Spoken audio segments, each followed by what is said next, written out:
घर घ्यायचं आहे, पण बऱ्याच लोकांचं घर हे एकदाच होत असतं.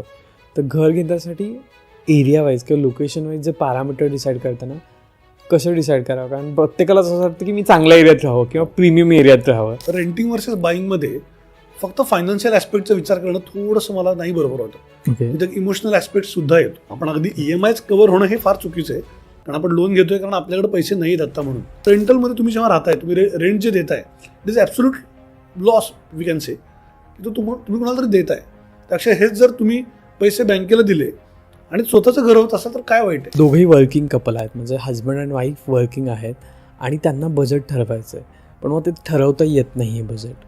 तर ते बजेट ठरवताना कुठले कॅल्क्युलेशन्स घ्यावेत आणि कसे घ्यावेत ते कॅल्क्युलेशन. मंथली इन्कम आहे त्याच्यात 35% पेक्षा जास्त मोठा EMI असू नये.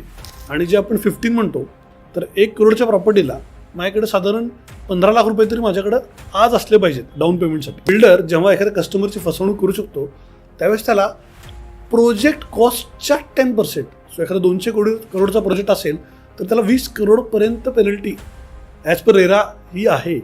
सिबिल स्कोअर किंवा रिपोर्ट बघताना बँक्स तुमचे इंटेंट बघत असतात. येणाऱ्या लोकांना मी एकच सांगू इच्छितो की जर तुम्ही प्रॉपर्टी शोधताय तर तुम्ही एक प्रोफेशनल कन्सल्टंटकडे जाणं खूप गरजेचं आहे. बिल्डरला पेनल्टी लागते, पण मग तसे एजंटला पेनल्टी लागण्यासाठी कस्टमरकडे काय अधिकार आहेत का? मेहुणे आणि मेहुण्यांचे पाहुणे, पण हेच पाहुण्याची माहिती सांगत नाही, ती गोराबेल्स पॉडकास्टवर असते. नमस्कार मंडळी, मी ऋषिकेश. गोराबेल्स पॉडकास्टवर तुमचं सगळ्यांचं स्वागत आहे. आता काय, प्रत्येकाला घर घ्यायचं असतं. इंस्टाग्रामवर कितीही रील येतात घर घ्यायचं का नाही, किंवा घर वर्सेस SIP किंवा घर वर्सेस म्युच्युअल फंड.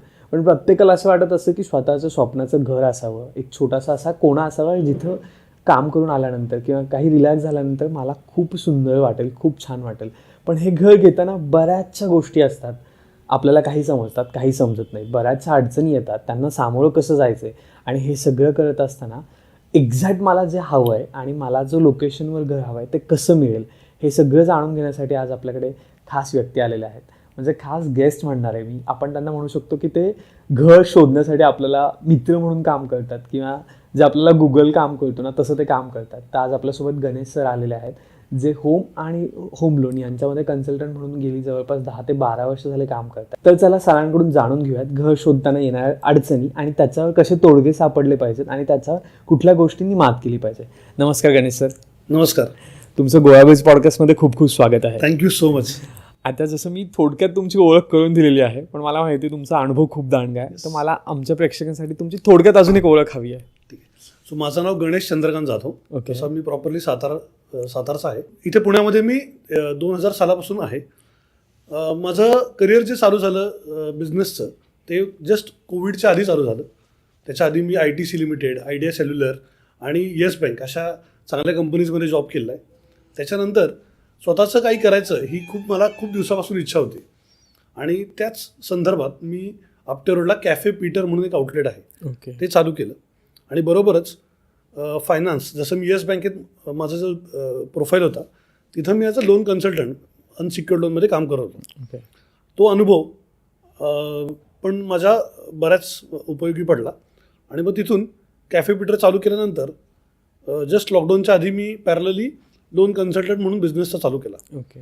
त्याच्यामध्ये मला जाणवलं की माझ्याकडे येणारे कस्टमर्सला फक्त अनसिक्युअर्ड लोनच नाही तर home loan, business loan, mortgage loan, काही कस्टमर्सला प्रोजेक्ट लोन, अशा बऱ्याचशा प्रकारच्या लोनची रिक्वायरमेंट होती. करेक्ट. तर मी स्वतःला फक्त अनसिक्युअर्ड लोन पुरतं मर्यादित नाही ठेवलं, तर मी माझं काम बाकी लोनसाठी सुद्धा मी रिसर्च चालू केला, माझा अभ्यास चालू केला, माझे कॉन्टॅक्ट्स त्या पद्धतीने बिल्ड केले. त्याला साथ मिळाली माझ्या वाईफची, जी स्वतः एक चार्टर्ड अकाउंटंट आहे. ओके. तिची प्रॅक्टिस पण 2017 पासून. आणि माझा अजून एक जो पार्टनर आहे CA परेश लुनिया, त्याची CAची प्रॅक्टिस ही 2014 पासून चालू होती. त्यामुळं त्यांच्याकडे ऑलरेडी एक कस्टमर बेस होता. त्या कस्टमर्सच्या त्यांच्या स्वतःच्या काही रिक्वायरमेंट होत्या लोनच्या संदर्भातल्या. सो त्या लोनच्या संदर्भातल्या रिक्वायरमेंट फुलफिल करण्यासाठी आम्ही आमचे प्रामाणिक प्रयत्न चालू केले. त्यातच एक जाणवलं की आमचे बरेचसे कस्टमर्स जे होते ते कॅपिटल गेनचा संदर्भ असेल किंवा इन्व्हेस्टमेंट्स असेल किंवा ॲक्च्युली काही पुण्याच्या बाहेरून आलेले माझे मित्र ज्यांना पुण्यात घर घ्यायचं होतं, अशा लोकांबरोबर जेव्हा आमची चर्चा चालू झाली तेव्हा जाणवलं की अरे पुण्यामध्ये खरंच खूप चांगल्या रिअल इस्टेट कन्सल्टंटची गरज आहे. नक्कीच. आणि ही इतकी मोठी इंडस्ट्री आहे जिथे लोकांना प्रामाणिक सल्ला मिळायला अजूनही तशी मुबलक रिसोर्सेस नाही आहेत, किंवा तुम्ही म्हणाल एक चांगले लोक नाहीत जे सल्ला देतील. सो अशाच आमच्या रिसर्चमध्ये आम्ही जाणवलं की हाच तो टाईम आहे जिथं आपण रिअल इस्टेटमध्ये सुद्धा पदार्पण करून आपल्या ग्राहकांना किंवा आपल्या मित्रांना किंवा आपल्या रिलेटिव्हजला एक चांगलं मार्गदर्शन करून त्यांना आपण चांगलं घर मिळवून द्यायला मदत करू शकतो.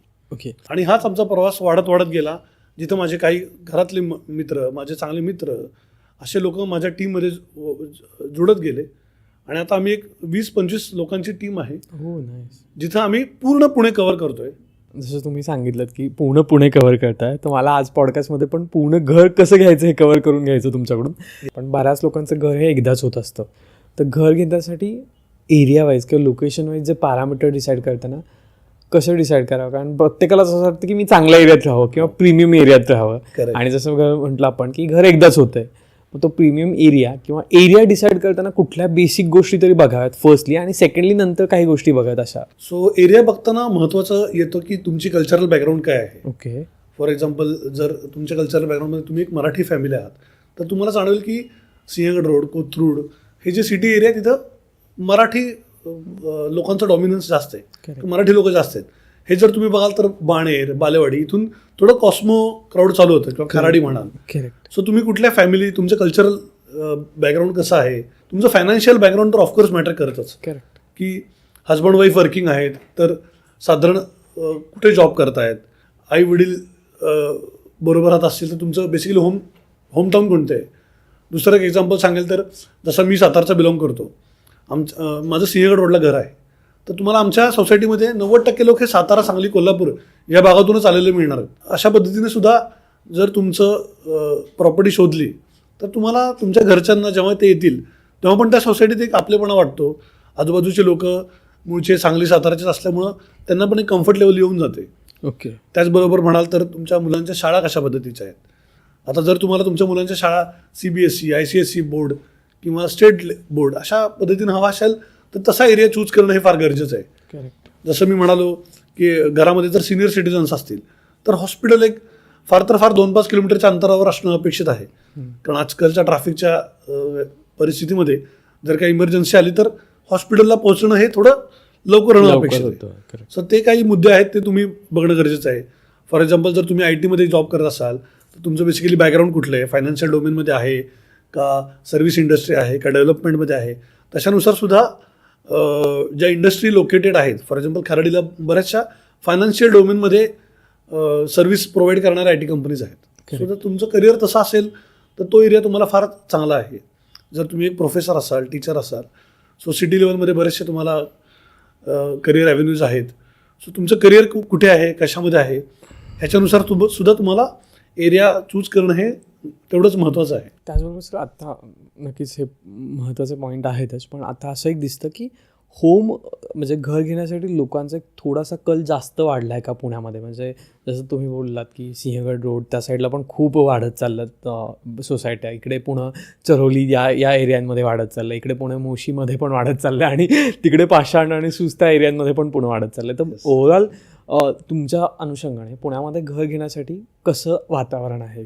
एकतर पहिली गोष्ट सांगायची तर भारत हा देश सध्या रिअल इस्टेटमध्ये खूप चांगलं करतोय. ओके. भारत खूप चांगल्या पद्धतीने ग्रो होत आहे. गव्हर्नमेंटच्या पॉलिसीज फार प्रो आहेत, त्यामुळं इन्फ्रास्ट्रक्चर डेव्हलपमेंटसाठी खूप स्कोप आहे. ओके.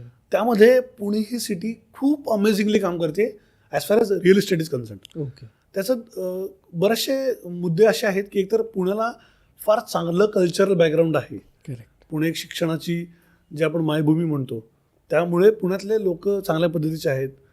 पुण्याला IT क्षेत्रामुळे खूप चांगली प्रगती झाली आहे. ऑटोमोबाईलचं पुणे हब असल्यामुळे खूप मोठ्या मोठ्या कंपनीज त्यांच्या जे मशिनिंग वर्क आहे, जे टूलवर वर्क आहे, त्यासाठी बऱ्याचशा कंपनीजमध्ये इथं खूप मोठ्या प्रमाणात एम्प्लॉयमेंट जनरेट झालेली आहे. त्याचबरोबर पुण्यामध्ये देवस्थान खूप चांगल्या पद्धतीने आहेत. त्यामुळं सगळ्याच बाजूने जर विचार केला, आणि सगळ्यात महत्त्वाचं जे त्याच्या व्यतिरिक्त आहे ते म्हणजे पुण्याचं असलेलं वातावरण. ओके. करेक्ट. हे खूप महत्त्वाचा मुद्दा आहे. आज मी बँकेत जेव्हा जॉब करतो किंवा बँकेतल्या बऱ्याचशा लोकांशी जेव्हा माझं इंटरॅक्शन होतं, तेव्हा नागपूरवरून, मध्य प्रदेशवरून, दिल्ली किंवा साऊथमधून जी लोक पुण्यामध्ये येतात त्यांना इथं आल्यावर लगेच जाणवतं की नागपूरमधला उन्हाळा आणि इथल्या उन्हाळ्यामधला फरक किंवा मध्य प्रदेशमधली थंडी आणि इथल्या थंडीमधला फरक, इथलं जे वातावरण आहे इतकं छान आहे. तर ह्या सगळ्या गोष्टींमुळे पुण्याला एक वेगळंच महत्त्व प्राप्त झालेलं आहे as far as real estate is concern. Correct. आणि तुम्ही जर फिगर्स बघितल्या तर पुण्यातलं real estate number of units हे हायेस्ट आहे इंडियामध्ये. ओके. पुण्याच्या डेव्हलपमेंटमध्ये तुम्ही बघाल तर मेट्रोचं जे डेव्हलपमेंट आहे करेक्ट.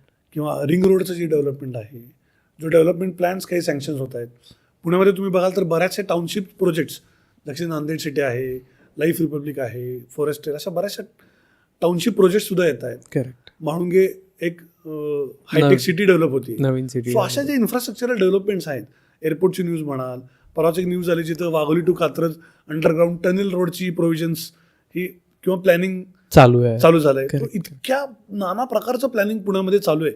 त्याच्यामध्ये पुण्यात पुढचे 20 वर्ष ही डेव्हलपमेंट होतच राहणार आहे आणि त्याचा बेनिफिट हा नक्कीच रिअल इस्टेटच्या स्वरूपात सगळ्यांना मिळणार आहे. नक्कीच ते आहेच, कारण इन्फ्रास्ट्रक्चर लेवलवर पण आपण बघतोय की 10 वर्षाचं पुणे आणि आजचं पुणे आतमध्ये खूप फरक आहे. इव्हन मेट्रो आली आहे त्याच्यावर आपण म्हणूच शकतो, कारण ती कनेक्टिव्हिटी अजून फास्ट झाली. म्हणजे कोथरूडून चिंचवडला यायचं असेल तर तुम्ही बऱ्याच चांगल्या वेळात येतो विदाऊट ट्रॅफिक म्हणू शकतो आहे. म्हणून पुण्याकडून खूप सोप्स आहेत माणसाला.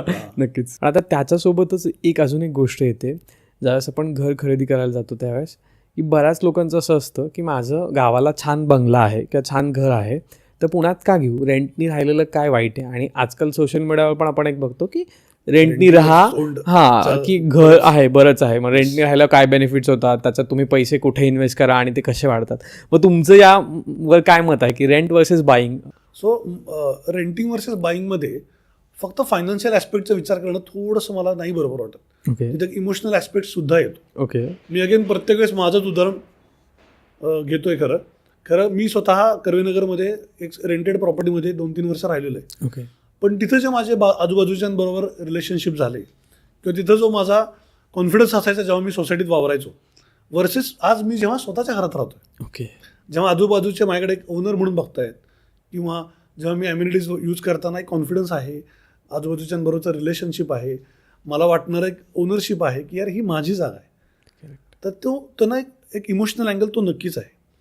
फायनान्शियल अँगल जर बघायचं झालं तर पुण्यामध्ये ज्या पद्धतीनं प्रॉपर्टीचं ॲप्रिसिएशन होत आहेत त्या पद्धतीनं आपण जर जी प्रॉपर्टी 2014-2012मध्ये घेतलेल्या प्रॉपर्टीचे आज जर तुम्ही भाव बघाल तर ते नक्कीच दुप्पट झालेले आहेत. करेक्ट. सो मी नेहमी असं म्हणतो की appreciation will take care of interest part of your EMI. Correct. आपण अगदी EMIच कव्हर होणं हे फार चुकीचं आहे, कारण आपण लोन घेतोय कारण आपल्याकडे पैसे नाहीत आत्ता म्हणून. तर तुमच्या इंटरेस्टचा कॉम्पोनंट हा नक्कीच तुमचं ॲप्रिसिएशन त्याची काळजी घेईल. आणि त्याच्याबरोबर रेंटलमध्ये तुम्ही जेव्हा राहताय, तुम्ही रेंट जे देताय it is absolute loss we can say, की तो तुम्ही कोणाला तरी देताय.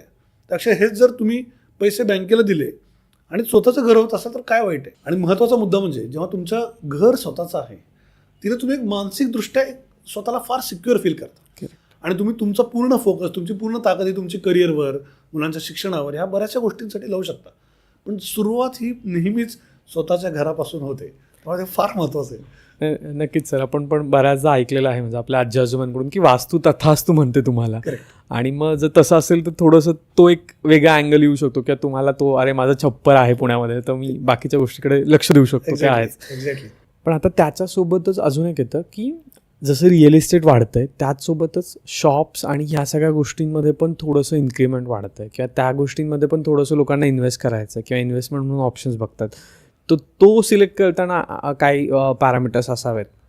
सो कमर्शियल प्रॉपर्टी ही नेहमीच तुम्हाला डिमांडमध्ये राहणार आहे किंवा एक नेहमीच चांगलं ॲप्रिसिएशन करून देणार आहे. त्याचं कारण जर तुम्ही बघाल तर आज इतक्या मोठ्या प्रमाणात FSI मिळाल्यामुळे तुम्हाला पुण्यामध्ये फार उंच उंच बिल्डिंग बघायला मिळतात. करेक्ट. पण तुम्ही शॉप किती बांधणार आहे? शॉप हे नेहमी जमिनीलगतच असणार आहे. करेक्ट. त्यामुळं जो रेशो काही वर्षापूर्वी 200 घरात मागे 2 शॉप असा होता, तो आता 2000 घरात मागे 3-4 शॉप असं झालेला आहे. करेक्ट. त्यामुळे तुम्हाला ते ॲप्रिसिएशन चांगलं मिळणार आहे, तुम्हाला ते रेंटल यील्ड चांगली मिळणार आहे. त्यामुळे ऑफकोर्स शॉप्स हे फारच चांगली इन्व्हेस्टमेंट राहते. कमर्शियल ऑफिसेसचं म्हणाल तर ज्या पद्धतीने पुणे ग्रो करते, ज्या पद्धतीने सर्व्हिस इंडस्ट्री ग्रो करते, बाकी इन्फ्रास्ट्रक्चर ग्रो करते, तर तुम्हाला एक चांगल्या ऑफिसेसची, एक चांगल्या इन्फ्रास्ट्रक्चरची नेहमीच गरज राहणारच आहे. करेक्ट. आणि जिथं कमर्शियल अँगल येतो तिथं ऑफकोर्स तुम्ही एक रेंट चांगलं एक्सपेक्ट करू शकता. वीज जिथं घरामध्ये तुम्हाला रेंटल यील्ड हा 3-4% राहतो, तिथं कमर्शियलमध्ये तुम्हाला रेंटल यील्ड हा नक्कीच 6-7% आसपास राहतोच. बट सर आता रेंटल यील्ड आम्ही याच्यापेक्षा कमी ऐकलं, कारण सोशल मीडियावर तर रेंटल यील्ड इज निग्लिजिबल असं सांगतात बऱ्यापैकी. बरोबर. तर मग काय कसं काय हे आहे? सो त्याच्यामध्ये सुद्धा काय कम्पॅरिझन करताना एक वेग स्टेटमेंट देणं फार चुकीचं राहतं बरेच वेळा. ओके. आपण जर रेसिडेन्शियल प्रॉपर्टी आयडेंटिफाय करताना फ्युचर प्रॉस्पेक्टचा विचार केला की इथं भविष्य काय होणार आहे, इथं आसपासच्या इन्फ्रास्ट्रक्चर डेव्हलपमेंटमध्ये काय काय गोष्टी होणार आहेत. सो अशी एक इन्फॉर्म्ड डिसिजन जेव्हा आपण घेतो तेव्हा तिथं आपल्याला एक चांगलं ॲप्रिसिएशन मिळण्याची संधी नक्कीच असते. ओके. अजून एक मुद्दा विचारायचा आहे. जर दोघंही वर्किंग कपल आहेत, म्हणजे हजबंड अँड वाईफ वर्किंग आहेत आणि त्यांना बजेट ठरवायचं आहे, पण मग ते ठरवता येत नाही आहे बजेट, तर ते बजेट ठरवताना कुठले कॅल्क्युलेशन्स घ्यावेत आणि कसे घ्यावेत ते कॅल्क्युलेशन? सो एक आमच्या रिअल इस्टेटच्या भाषेमध्ये एक फॉर्म्युला आहे, एक सिम्पल फॉर्म्युला आहे, जो की आहे मी म्हणतो 5-15-35. ओके. सो 5 म्हणजे तुमचं जे ॲन्युअल इन्कम आहे त्याच्या 5x तुमचं प्रॉपर्टी व्हॅल्यू असलेलं रेकमेंडेड असतं. ओके. 15% ऑफ प्रॉपर्टी व्हॅल्यू ही तुमच्याकडे आज रेडी असणं अपेक्षित आहे. आणि 35 इज तुमचा जो मंथली इन्कम आहे त्याच्या 35% जास्त मोठा EMI असू नये. ओके. एखादं एक्झाम्पल घेऊन सांगाल तर? समजा माझं 20 लाखाचं पॅकेज आहे. ओके. सो मी 1 करोडच्या वर प्रॉपर्टी 1 करोडच्या आसपास प्रॉपर्टी बघणं अपेक्षित आहे. ओके. सो 20 लाखाचं पॅकेज म्हणजे मला साधारण समजा 1.5 लाख रुपये मंथली पगार आहे, तर त्याच्या 35% माझा EMI नाही जायला पाहिजे त्याच्यावर. ओके. आणि जे आपण 15 म्हणतो, तर 1 करोडच्या प्रॉपर्टीला माझ्याकडे साधारण 15 लाख रुपये तरी माझ्याकडं आज असले पाहिजेत डाऊन पेमेंटसाठी. ओके. सो असा एक फॉर्म्युला आपण म्हणतो, पण प्रत्येक वेळेस फॉर्म्युलानंच वर्क होत नाही. करेक्ट. बऱ्याच वेळा रिअल इस्टेटमध्ये ऑपॉर्च्युनिटी फार मोठा रोल प्ले करते. करेक्ट. कधी कधी चांगल्या ऑफर्स मिळतात, चांगले प्रोजेक्ट मिळतात, चांगले तुम्हाला आवडतील असा प्रोजेक्ट एक चांगल्या बजेटमध्ये अवेलेबल होऊन जातो. ज्या लोकेशनला तुम्ही बरेच वर्ष प्रॉपर्टी बघताय तिथं तुम्हाला मिळून जाते. So opportunity always play a major role. Formula आहे दरवेळेस चालेल असं नाही आहे. आणि मला वाटतं बऱ्याचदा अपॉर्च्युनिटी खूप मॅटर करते, कारण एक तर दोघांचंही जुळलं पाहिजे सूत की आपल्याला घर घ्यायचं आहे. नक्कीच त्याच्यात तुम्हाला घरच्यांनी सपोर्ट केला पाहिजे, म्हणजे ज्यांचे घरं गावाकडे आहेत त्यांनी पण सपोर्ट केला पाहिजे, आता घ्या तुम्ही घर, काय हरकत नाही. आणि दुसरी गोष्ट म्हणजे मुलांचे एज्युकेशन्स आणि या गोष्टी पण नसाव्यात. असं एज्युकेशन नसेल किंवा काही नसेल तर माणूस पटकन धजावतंही घ्यायला आणि तेवढी मोठी अमाऊंट इन्व्हेस्ट करते आणि नंतर जसं होईल तसं चालू शकतं. नक्कीच. करेक्ट. दुसरा एक महत्त्वाचा मुद्दा होतो की बरेच वेळा तुम्ही असं जाणवलं असेल किंवा तुम्हाला चर्चेत आलं असेल की जेव्हा तुमच्यावर कुठलं EMIचं बर्डन नसतं तर आपल्या लाईफस्टाईलवर फार आपण जास्त एक्सपेन्स करतो. करेक्ट. अननेसेसरी एक्सपेन्सेस असतात, जसं झोमॅटो, काही टुरिंग करतो, आपण फिरायला जातो. मी असं म्हणत नाही की ते गरजेचं नाही आहे, पण घर किंवा इन्व्हेस्टमेंट ही होणं गरजेचं आहे. करेक्ट. आणि जर तुमचं फायनान्शियल डिसिप्लिन चांगलं नसेल तर EMIमुळे एका चांगल्या ठिकाणी तुमचे पैसे नक्कीच लागतात. असं एक बऱ्याचदा बघायला मिळतंय की आता आउटसाईड पुण्यातली लोक, म्हणजे मुंबई असेल, नाशिक असेल, इकडची लोक पुण्यामध्ये शिफ्ट व्हायला बघतात किंवा पुण्याच्या आजूबाजूंना फार्म हाऊस हा एक थोडासा वेगळा प्रकार येतो आहे. मग ते सिलेक्ट करताना किंवा ते काही घेताना पण अशा काही बेसिक गोष्टी चेक कराव्या लागतात का? पुण्याच्या बाहेरून पुण्यात येणाऱ्या लोकांसाठी पहिली चर्चा करू. प्लीज. नक्कीच. अशी बरीच लोक आहेत ॲक्च्युली. जर तुम्ही बघाल तर आज मूळचे पुणेकर हे फार कमी प्रमाणात राहिलेले आहेत. नक्कीच. आणि बरेचसे पुणेकर हे आज पुणेकर नसून येणार आहे, म्हणजे बाहेरच स्थायिक झालेले आहेत. करेक्ट. आता गोष्ट करू आपण बाहेरून येणाऱ्यांची, तर त्यामध्ये सातारा, सांगली, कोल्हापूर, नागपूर, नाशिक, अहमदनगर, ह्या धुळे, कोकणातून बरीचशी लोकं पुण्यात आले आहेत. मुंबईमधून काहीशी लोकं पुण्यात आले आहेत, पनवेलमधून. सो त्यानुसार त्यांच्या फॉर एक्झाम्पल सातारची लोकं जनरली सिंहगड रोडचा एरिया प्रेफर करतात. ओके. सोलापूरची लोकं तुम्ही बघाल की सोलापूर, नांदेड इकडची लोकं मोस्टली हडपसर साईडला तुम्हाला भेटतील. नगरची लोकं तुम्हाला मोस्टली खराडी वगैरे ह्या भागामध्ये भेटतील. ह्याचा महत्त्वाचा एक मुद्दा, एक इमोशनल गोष्ट अशी असते की प्रत्येकाला लवकरात लवकर आपल्या मूळ गावात परतता येईल. करेक्ट. आणि त्याच गावची लोकं जास्त करून त्या भागात असल्यामुळे एक कनेक्ट लवकर होतो आणि एक चांगलं रिलेशनशिप बिल्ड व्हायला किंवा आपल्या फॅमिलीबरोबर राहताना एक चांगल्या प्रकारचा आनंद त्या भागामध्ये त्यांना मिळत असतो. सो तो एक खूप महत्त्वाचा अँगल आहे. आणि बेसिकली आपण घर घेताना आपली फॅमिली सेफ राहावी, सिक्युअर राहावी, आजूबाजूच्यांबरोबर चांगले संबंध असावेत, सुखदुःख चांगल्या पद्धतीने वाढता यावीत, हे एक बेसिक गरज असते माणसाची. नक्कीच. आणि आपल्या भागातलाच शेजारी आपल्याला मिळाला तर कुणाला नाही आवडणार बरं. ते आहेच. आणि फार्म हाऊसचं म्हणाल तर फार्म हाऊस घेताना फार काळजी घेणं खूप गरजेचं आहे. ओके. बेसिकली लिगॅलिटीमध्ये जाऊन फार डिटेलमध्ये जाऊन त्या प्रॉपर्टीचा टायटल सर्च रिपोर्ट करणे, कोणत्या झोनमध्ये ती प्रॉपर्टी आहे, तिथं बांधकामाला किती परवानगी आहे, भविष्य त्याचं कसं आहे, किंवा ॲप्रिसिएशन होईल का, किंवा राहण्यासाठी आपली गरज काय, इन्व्हेस्टमेंट आहे का राहणं आहे. करेक्ट. सो राहणं असेल, मी बऱ्याचशा लोकांना बघितलं की ते कोकणात जाऊन बऱ्याचशा लोकांनी सेकंड हाऊस घेतलेले आहेत, पण तिथं जायला त्यांना 2-2, 3-3 वर्ष मिळत सुद्धा नाही. सो बेसिकली गरज काय आहे सेकंड होमची, त्यानुसार ती प्रॉपर्टी बघणं फार गरजेचं आहे. नक्कीच. आता सर तुम्ही बोलता बोललात की येणार आहे, तर तो एक टॉपिक मला छेडायला आवडेल की बरेचसे लोक आहेत जे बाहेर गेलेत आणि त्यांना आता पुण्यात इन्व्हेस्ट करायचं, कारण पुणं बदलते म्हणून, किंवा बाणेर, बालेवाडी या साईडला किंवा खराडी साईडला त्यांना असं वाटतं की आपण एखादा फ्लॅट घ्यावा. तर मग येणाऱ्या लोकांनी खरंच पुण्यात इन्व्हेस्टमेंट करावी का, आणि करत असतील, आता ते तिकडे असतात, डेफिनेटली त्यांना कन्सल्टंट म्हणून तुमच्यासारखी लोक हवी असतात, तर त्यांना बेसिकली सर्च करताना कुठल्या गोष्टींची काळजी घेतली पाहिजे, कारण दोन्ही गोष्टी होतात प्रॉपर्टीमध्ये, खूप सारे फ्रॉड पण सगळ्यात जास्त होतात इथे, राईट. आणि दुसरी गोष्ट की प्रॉपर्टी जर चांगली मिळाली तर सगळ्यांनाच सॅटिस्फॅक्शन मिळतं. तर मग कसं असतं तो सगळा एक NRI वाल्यांचा गोष्ट कशी असते? सो NRI मध्ये गोष्टी कॉम्प्लिकेटेड होतात. त्याचे कारण होतं की एक चांगली प्रॉपर्टी मिळणे, जर लोन घ्यायचं असेल तर लोन चांगल्या पद्धतीने आणि हॅसल फ्री लोन होणे, आणि टॅक्सेशनचे सुद्धा मुद्दे असतात जेव्हा प्रॉपर्टी आपण सेल करतो, किंवा इन्कम टॅक्सचं डिक्लेरेशन येतात. सो अशा कॉम्प्लिकेटेड गोष्टींना हँडल करणारे प्रोफेशनल्स तसे मार्केटमध्ये फार नाही आहेत, फ्रँकली स्पीकिंग. करेक्ट. आणि NRI जेव्हा इंडियामध्ये किंवा रादर पुण्यामध्ये घर घेतोय, आणि त्याचे 2 ऑब्जेक्टिव्ह असतात, एक राहण्याचा आणि एक इन्व्हेस्टमेंटचा. सो त्या दोन्ही ऑब्जेक्टिव्हसाठी वेगळ्या पद्धतीने हँडलिंग व्हायला पाहिजे. फॉर एक्झाम्पल, माझे जे बरेचसे इंजिनिअरिंगचे बॅचमेट आहेत, आज ते अशा आयुष्याच्या फेजमध्ये आहेत जेव्हा त्यांना आपण जे घर वापसी म्हणतो, किंवा जसं स्वदेश पिक्चर बघून बरेचसे लोक इंडियामध्ये परत आले होतो, तसेच बऱ्याचशा लोकांच्या अवस्था आहेत. ते ॲक्च्युली त्यांच्या बाहेरच्या लाईफस्टाईलला फार कंटाळलेले आहेत असं म्हणणं पण चुकीचं राहणार नाही, आणि त्यांना राहायला पुण्यामध्ये यायची अपेक्षा आहे, किंवा त्यांना राहायला पुण्यामध्ये यायचं आहे. किंवा असे पण मित्र आहेत माझे जे इन्व्हेस्टमेंटसाठी, त्यांचं प्युअरली इंटेन्शन आहे maximum return on investment. So या दोन्ही ऑब्जेक्टिव्हसाठी आपण त्यांना प्रॉपरली म्हणजे मार्गदर्शन मिळणं गरजेचं आहे. आता राहायचं जर म्हणायचं झालं तर पुण्यामध्ये आज खूप चांगल्या प्रकारचे बिल्डर्स आहेत. अगदी नावच जर घ्यायचं तर तुम्ही लोधा म्हणा, कल्पतरू, व्यंकटेश बिल्डकॉन, असे खूप चांगल्या प्रकारचे बिल्डर्स, महिंद्रा, गोदरेज, अशा खूप चांगल्या प्रकारचे बिल्डर्स पुण्यात असल्यामुळे त्यांना बाहेरची जी त्यांची लाईफस्टाईल आहे तशा पद्धतीची लाईफस्टाईल त्यांना पुण्यात नक्कीच मिळू शकते. करेक्ट. आणि त्यांना पुण्यात आल्यावर एक चांगला एक फॅमिलियर वातावरण त्यांना मिळणार आहे.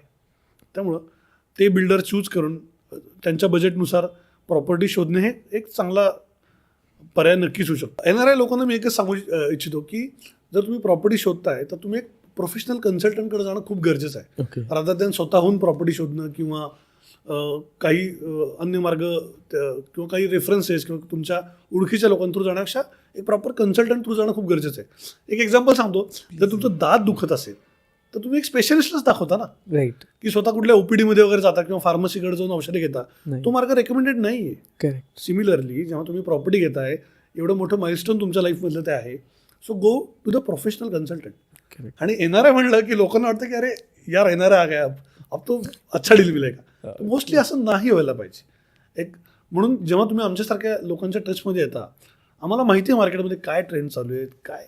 माझ्याकडे एक सॉफ्टवेअरचं टूल आहे ज्याच्यामध्ये लिटरली ज्याच प्रॉपर्टीमध्ये मागच्या काही दिवसांमध्ये काही प्रकारचे डील झाले आहेत, काही प्राइजिंगने डील झालेले आहेत, ते आम्हाला पूर्ण इन्फॉर्मेशन त्याचे असते, पूर्ण ॲक्सेस असतं. त्यामुळे we will ensure you that NRIला एक चांगली डील मिळेल, जेणेकरून आमचा पण एक रेफरन्स बेस चांगला मिळतो. मी तुम्हाला एक गंमत म्हणून सांगतो, जर्मनी ह्या कंट्रीमधून मला इतके रेफरन्सेस भेटलेले आहेत. मी कमीत कमी आज 8 ते 10 डील्स फक्त जर्मनीमधून क्लोज केल्या. दॅट इज जस्ट बिकॉज त्यांना आमच्याकडून एक चांगली सर्व्हिस मिळाली आहे. करेक्ट. हे अजून एक गमतीचा मुद्दा असा आहे की मी बरेच वेळा जेव्हा जर्मनीतल्या लोकांचं होम लोन करतो तेव्हा तिथले डॉक्युमेंट्स जर्मन लँग्वेजमध्ये असतात, आणि बऱ्याचशा इथल्या लोन कन्सल्टंट्सला ते डॉक्युमेंट ट्रान्सलेट करताना सुद्धा अडचण येते बिकॉज ऑफ सर्टन लिमिटेशन्स. पण आमच्या बाबतीत तसं नाही आहे. आम्ही बरेच वेळा बघितले जर्मन कस्टमर्सला त्यांचे सॅलरी स्लिप्स असतात, बँक स्टेटमेंट्स असतात. सो आम्ही प्रॉपरली ट्रान्सलेट करून चांगल्या पद्धतीने ती केस बँकेसमोर मांडतो, जेणेकरून त्यांचं लोनसुद्धा चांगल्या पद्धतीनं होतं, एक चांगली डील मिळते, आणि टॅक्सेशनच्या रिलेटेडसुद्धा आम्ही त्यांना एक चांगली कन्सल्टिंग करत असतो. त्यामुळं हे एक चांगली सर्व्हिस देण्यामुळं आमचा एक रेफरन्स बेससुद्धा आम्हाला मिळत जातो. करेक्ट. NRI मध्ये एक फार इंटरेस्टिंग गोष्ट आहे. काय होतं, एकतर NRI फार लिमिटेड टाइमसाठी इंडियामध्ये येतात. बरोबर. 15 दिवस 20 दिवसात. तेवढ्याच 20 दिवसात त्यांना प्रॉपर्टी पण शोधणे आहे, डील पण करणे आहे, लोनचे पण प्रोसेस करायचे. तो ह्या सगळ्या कॉम्प्लिकेशन्समध्ये चुका होण्याची शक्यता फार जास्त असते. करेक्ट. त्याच्यातच एखादा चुकीचा कन्सल्टंट किंवा एखादा चुकीचा बिल्डर अशा संपर्कात ते जर आले तर नक्कीच त्यांना 10 रुपयाची गोष्ट 20 रुपयालाच मिळणार आहे. करेक्ट. त्याच्यात नुकसान होतं एकतर फायनान्शियल लॉस बरोबरच तुमची एक मानसिकता पण खराब होते. तुम्ही देशाला नावं ठेवता की यार इंडिया में कुछ नहीं होगा, यहाँ पे सब फ्रॉडी स्कॅम ही चलते. असं नाही आहे. तर तुम्ही चांगल्या कन्सल्टंटच्या संपर्कात या, तुम्हाला एक डील चांगली मिळेल. मी बऱ्याच वेळा असं बघितलं आहे की प्रॉपर्टी घेताना नॉर्मल एक TDS एक भरणं गरजेचं असतं जेव्हा प्रॉपर्टी 50 lakhs अबो आहे.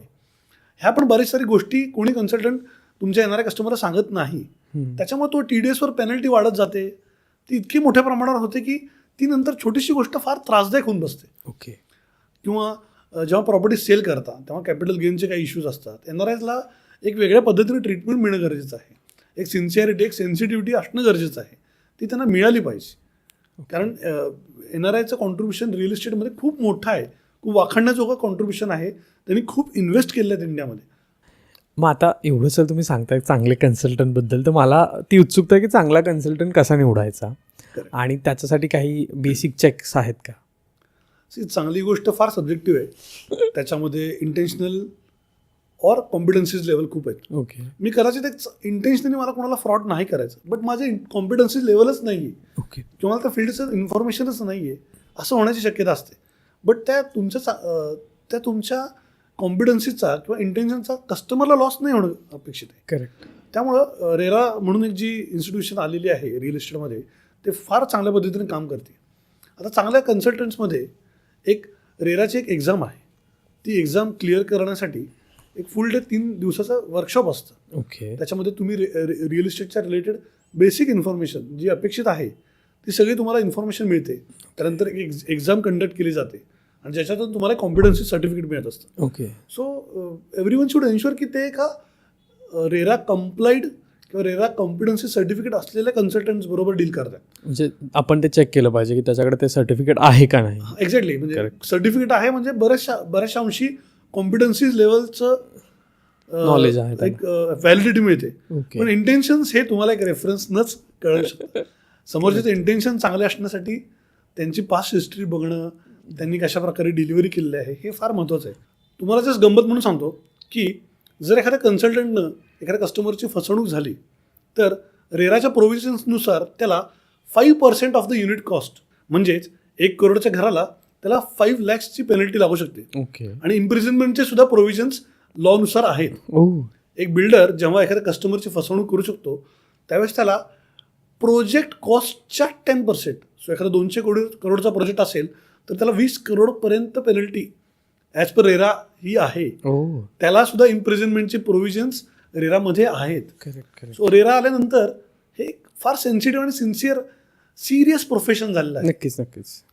रिअल इस्टेटमध्ये डिसिजन तर ॲट द एंड कस्टमरलाच घ्यायचे. बरोबर. कन्सल्टंट्स त्याला मार्ग दाखवतील, त्याला प्रोजेक्ट दाखवतील, डिसिजन ॲट द एंड तुम्हालाच घ्यायचे. करेक्ट. त्यामध्ये गंमत सांगतो की जर तुम्ही तहानलेले आहात तर कन्सल्टंट तुम्हाला पाणी कुठे हे मार्ग दाखवू शकतो. करेक्ट. पाणी मात्र तुम्हालाच प्यायचे. नक्कीच. हां, चुकीचा कन्सल्टंटमध्ये असं होऊ शकतं किंवा तुम्हाला समुद्राचा मार्ग दाखवू शकतो किंवा नदीचा दाखवू शकतो. म्हणजे त्यासाठी तुम्ही एक राईट कन्सल्टंट शोधणं हेही तेवढंच महत्त्वाचं आहे. करेक्ट. जेव्हा तुम्हाला जाणवतं की कन्सल्टंट तुम्हाला फोर्स करतोय की तुम्ही लवकर डिसिजन घ्या त्यावेळेस कदाचित तिथं काही चुकीचं होण्याची होऊ शकतं. हा, म्हणजे So, काळजी घ्या बेसिकली. मे बी अशा वेळेस आपण काळजी घेतलेली जास्त बेटर. म्हणजे जर तो फोर्स करतो तर मे बी काहीतरी काळबेरा आहे किंवा काहीतरी जास्त कमी जास्त आहे. सो काळजी घेऊन डिसिजन घेणं हे खूप महत्त्वाचं आहे. नक्कीच. पण आता सर बऱ्याचदा कन्सल्टंट म्हटल्यानंतर एकदम गावठी भाषेत बोलायचं तर दलाल हा शब्द लोकांना येतो. ओके.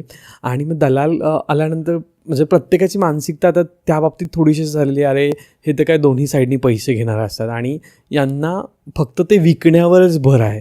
तर मग ते कितपत खरं असतं दलाल म्हटल्यानंतर की विकण्यावर भर जरी असला तरी to the right person to the right point विकणं हे पण खूप महत्त्वाचं. मग त्या गोष्टी कशा जुळून आणतात? तुम्ही अगदी बरोबर म्हणलाय. दलाल हा शब्द आहे.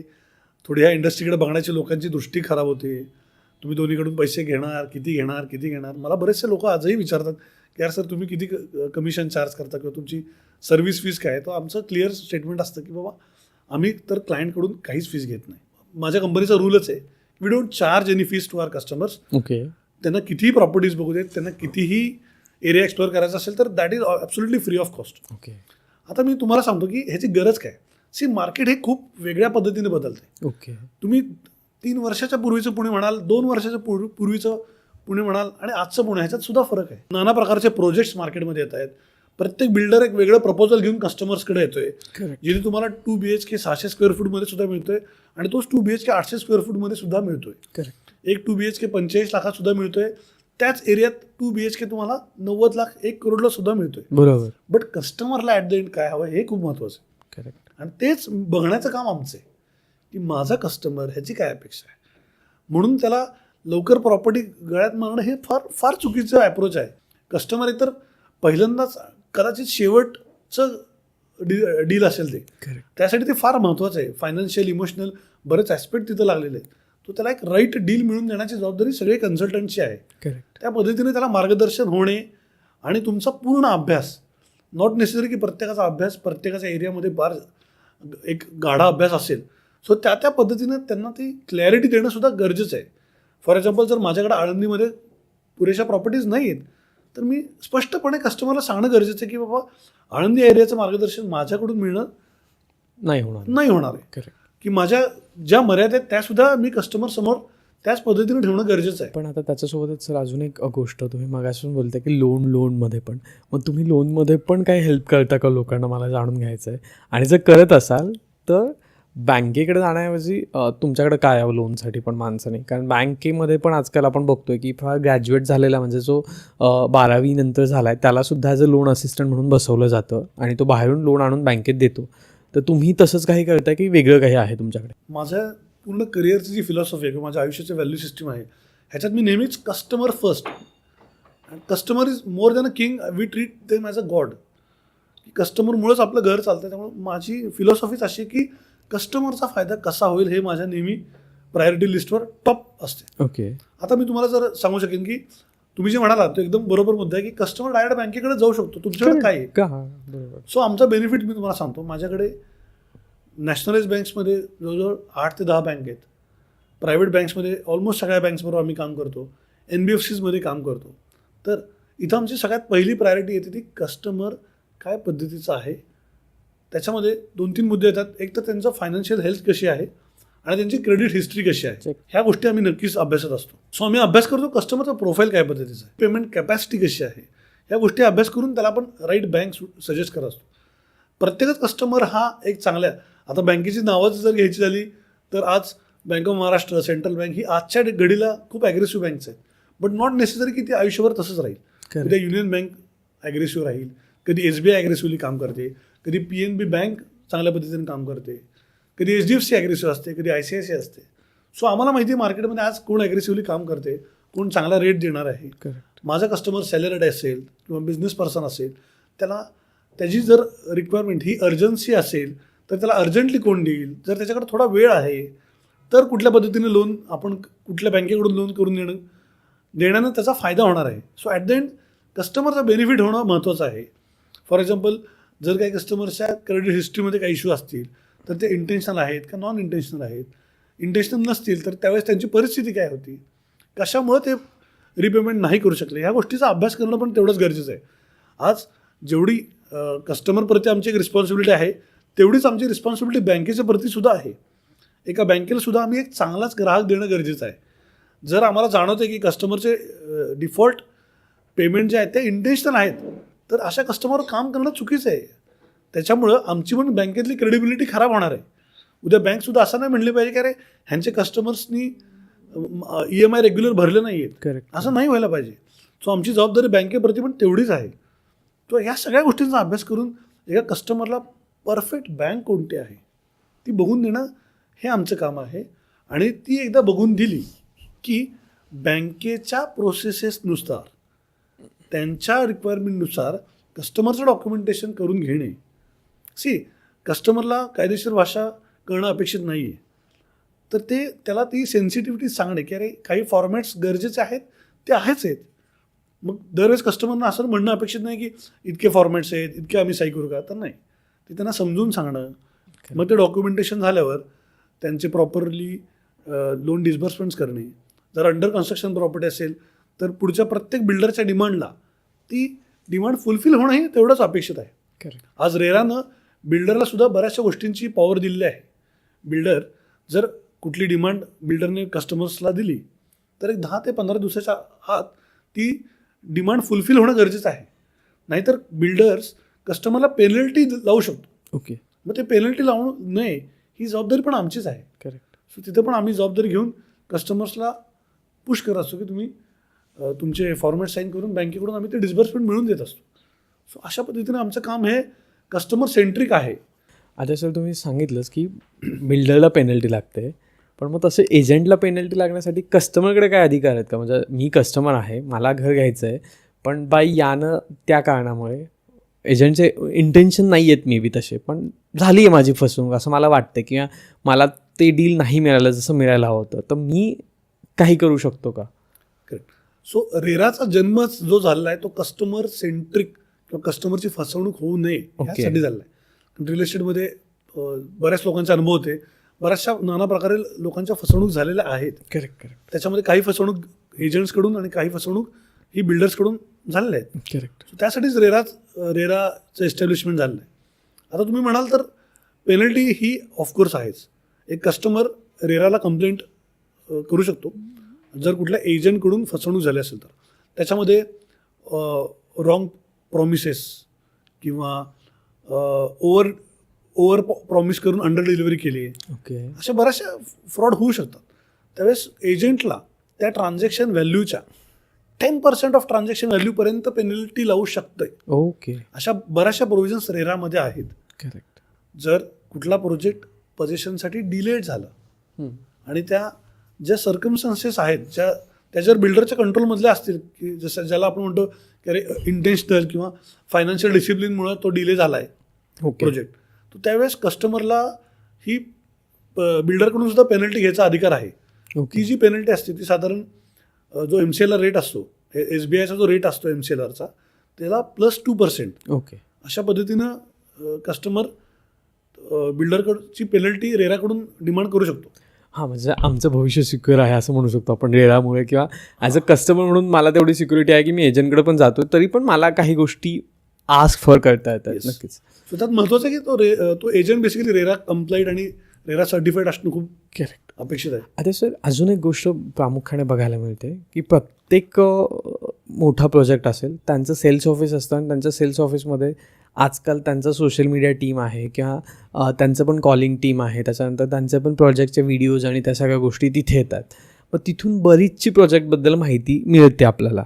मग प्लस कन्सल्टंट का, हा एक अगेन क्वेश्चन येतो, किंवा तिथे पण काही कन्सल्टंट लोकांचे धागेदोरे जुळलेले असतात का? हे दोन्ही क्वेश्चनचे जर तुम्ही मला उत्तर दिले तर आवडेल. हे फार इंटरेस्टिंग आहे क्वेश्चन. मी मला सांगतो, आजकाल इतकी जास्त इन्फॉर्मेशन अवेलेबल आहे ना, करेक्ट, की ते रिफाईंड इन्फॉर्मेशन मिळून अल्टिमेट गोल सगळ्यांचं एकच आहे की राईट डिसिजन होणं महत्त्वाचं आहे. करेक्ट. त्यासाठी लोड्स ऑफ इन्फॉर्मेशनचं महत्त्व नाही आहे. ओके. क्वालिटी इन्फॉर्मेशन अपेक्षित आहे. करेक्ट. कोणच बिल्डर त्याच्या प्रोजेक्टचं निगेटिव्ह नाही सांगणार. नक्कीच. नक्कीच. असं नाही होऊ शकत की कुठल्याच प्रोजेक्टमध्ये काहीच निगेटिव्ह नाही. Correct. So we are the one जे तुम्हाला जे चांगलं आहे आणि जे नाही एवढं चांगलं आहे अशी सगळी इन्फॉर्मेशन देणार आहे. त्या इन्फॉर्मेशनला समजून डिसिजन मात्र तुम्हालाच घ्यायचे आहे. We will assist you for right decision. Correct. तर जे तुम्ही म्हणताय ते इन्फॉर्मेशन तर खूप अवेलेबल आहे. करेक्ट. सोशल मीडियावर आहे. प्रोजेक्टचे व्हिडिओज लाखो करोडो रुपये खर्च करून आजकाल प्रमोशनल व्हिडिओज बनतात. पण त्यातनं माझ्या गरजेचं काय हे फार महत्त्वाचं आहे.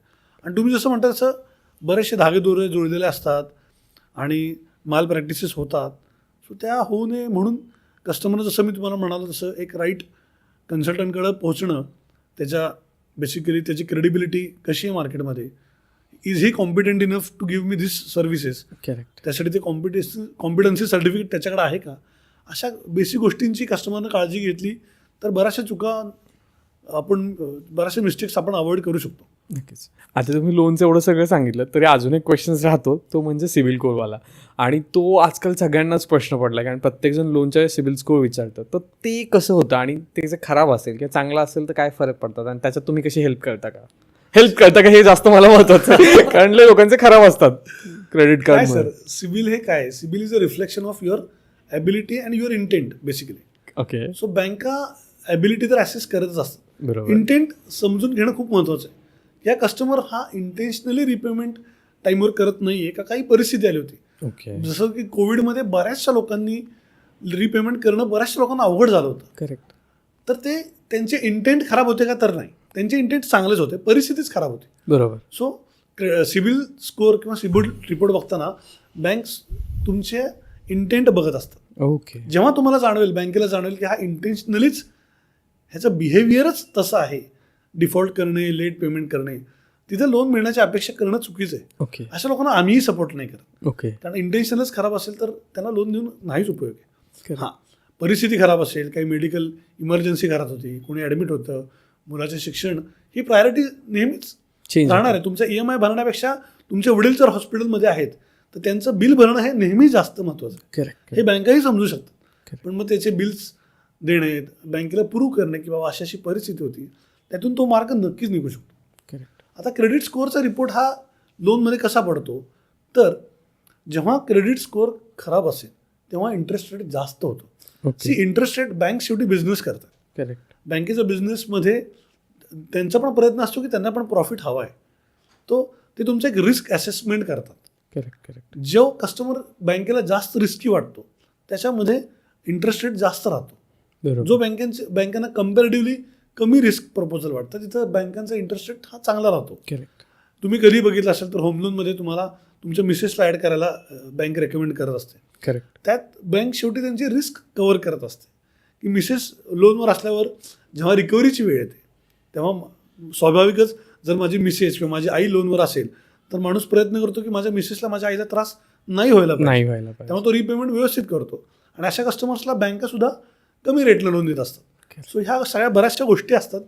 त्यामुळे तुमचा व्याजदर ठरत असतो आणि त्या बँका बेसिकली रिस्क असेसमेंटवर काम चालतं बेसिकली याच्यामध्ये. आता रिपेमेंट बोलताय तुम्ही, त्याच्यावर मला आठवलं पटकन की रिपेमेंटमध्ये पण 2 सेक्शन येतात. काही लोकांचं असतं की पटपट करा आणि लोनमधून मोकळे व्हा, डिबेट नको आहे काही. आणि काही लोकांचं असतं ठीक आहे चाललंय चालू द्या, सोबत मी माझी लाईफस्टाईल पण एन्जॉय करतोय. मग तुमचं याचं काय मत आहे? ह्याला एक फिक्स उत्तर नाही आहे. बेसिकली हे प्रत्येकाचा फायनान्शियल नेचर, त्यांचं बिझनेस आहे का सॅलराईड आहे, फायनान्शियल बॅकग्राऊंड, अशा बऱ्याचशा गोष्टींवर हे डिपेंड करतं. मी एक सिम्पल उदाहरण सांगतो.